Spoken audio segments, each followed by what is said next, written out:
untuk menentukan masa depan kita dengan keputusan yang akan memperkuat pondasi demokrasi, memperkuat pondasi keadilan di dalam negara kita. Yang mulia Hakim Mahkamah Konstitusi, kita telah menyaksikan berjalannya satu babak penting dalam demokrasi kita bulan lalu, yaitu proses pemilihan umum yang angka suaranya telah diumumkan secara resmi oleh Komisi Pemilihan Umum. Tapi perlu kami garis bawahi dan kita semua sadari bahwa angka suara tak mutlak menentukan kualitas dari demokrasi. Tak otomatis mencerminkan kualitas secara keseluruhan. Setiap tahapan proses pemilihan, mulai dari persiapan awal hingga pengumuman, haruslah konsisten dengan prinsip-prinsip kebebasan, kejujuran, keadilan. Dan prinsip-prinsip ini bukan formalitas, ini bukan sekedar ada di teks, tapi ini pondasi esensial yang harus dijaga untuk membangun dan memelihara sistem demokrasi yang sehat, yang stabil, dan yang berkelanjutan. Pemilihan umum yang bebas, jujur, adil adalah pilar yang memberi legitimasi kuat pada pemerintahan yang terpilih, yang bisa membawa kepercayaan publik serta memperkuat pondasi institusi pemerintahan. Tanpa itu, legitimasi, kredibilitas dari pemerintah yang terpilih akan diragukan. Lebih jauh lagi, pemilihan yang dijalankan secara bebas, secara jujur dan adil adalah sesungguhnya pengakuan atas hak dasar setiap warga negara dalam menentukan arah dan masa depan negara mereka sendiri. Ini adalah wujud tertinggi dari kedaulatan rakyat, di mana setiap suara dapat disampaikan dan dihitung tanpa tekanan, tanpa ancaman, tanpa iming-iming imbalan. Pertanyaannya, apakah Pilpres 2024 kemarin telah dijalankan secara bebas, jujur, dan adil? Izinkan kami menyampaikan jawabnya, tidak. Yang terjadilah sebaliknya. Dan ini terpampang secara nyata di hadapan kita semua. Kita menyaksikan dengan keprihatinan mendalam serangkaian penyimpangan yang telah mencoreng integritas proses demokrasi dari Mas Anies, Gus Imin, dan Timnas. Kita putuskan beliau tidak bersidang di MK karena beliau mantan ketua MK dan kami sangat menjunjung tinggi tentang etik. Itu penting bagi kami. Jadi itu satu perwujudan kami. Tentu kami berkepentingan, kawan-kawan lawyer berkepentingan, karena Bang Hamdan adalah Hakim Mahkamah Konstitusi, mantan Ketua MK, sangat berkepentingan. Tetapi etik jauh lebih penting. Tidak etis kalau beliau mantan Ketua MK bersidang di sini.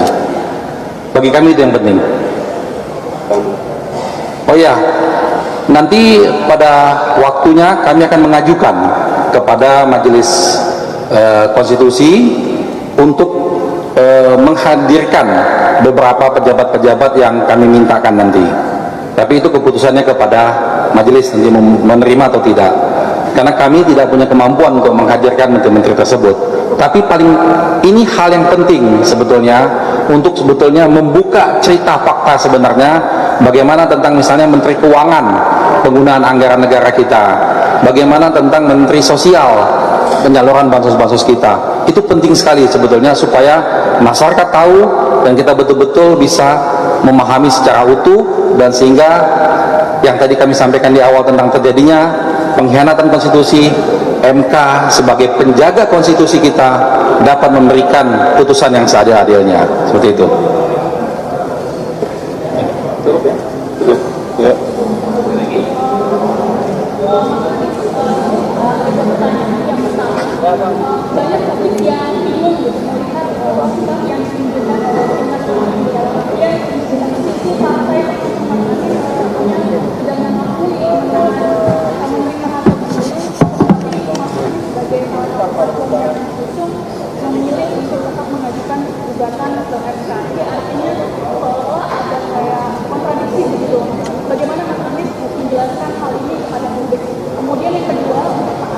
Tadi saya sempat mendengar ada daftar saksi yang diminta untuk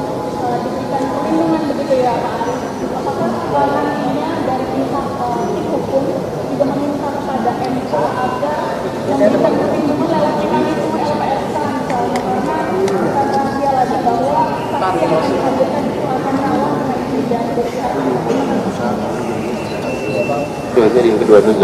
Baik, saya jawab yang kedua dulu, bahwa betul sekali tadi dalam persidangan kami sampaikan tentang keamanan dan kerahasiaan saksi-saksi kami.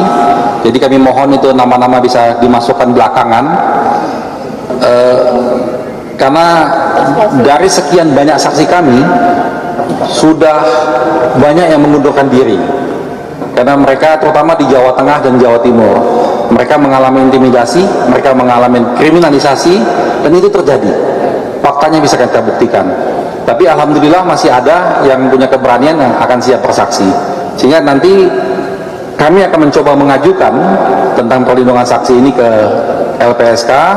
Nanti mana hal-hal saksi-saksi yang urgent akan kami masukkan perlindungan saksi ini.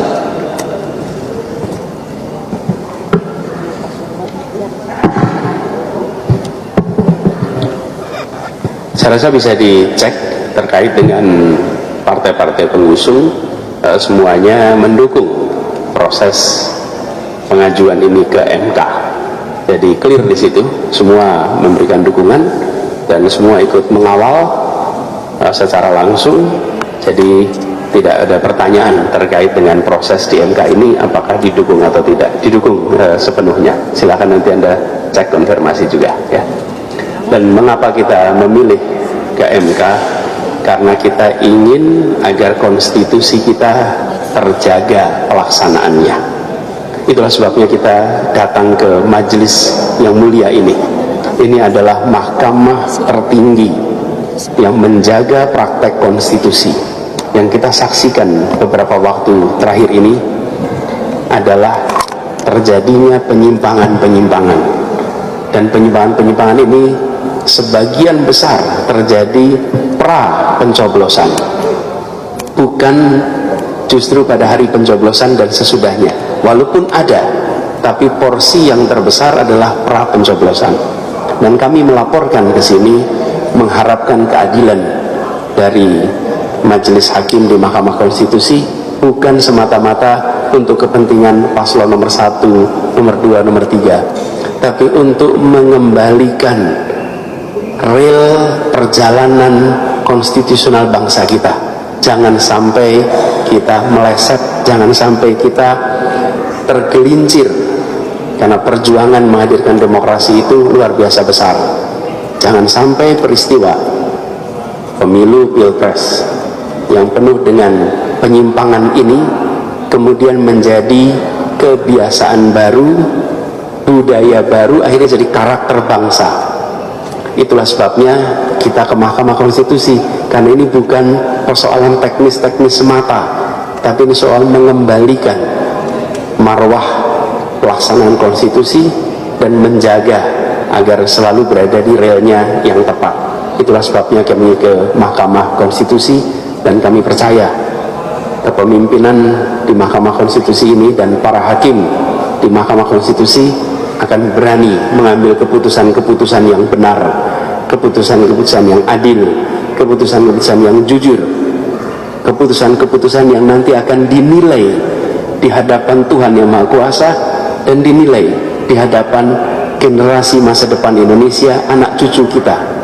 Dan kita berharap generasi masa depan akan menengok ke peristiwa ini dan mengatakan bersyukur, alhamdulillah, konstitusi kita terjaga. Kita kembali kepada realnya dengan cara apa? Tidak membiarkan pelanggaran tak diberi sanksi, tidak membiarkan penyimpangan tak diberi sanksi, diberi sanksi yang tegas, yang lugas, sehingga ini tidak berulang lagi. Demikian. Baik, cukup teman-teman sekalian. Terima kasih. Assalamualaikum warahmatullahi wabarakatuh.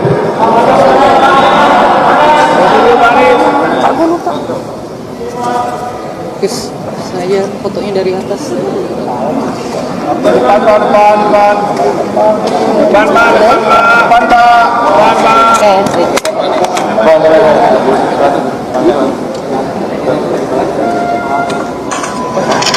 Foto-foto.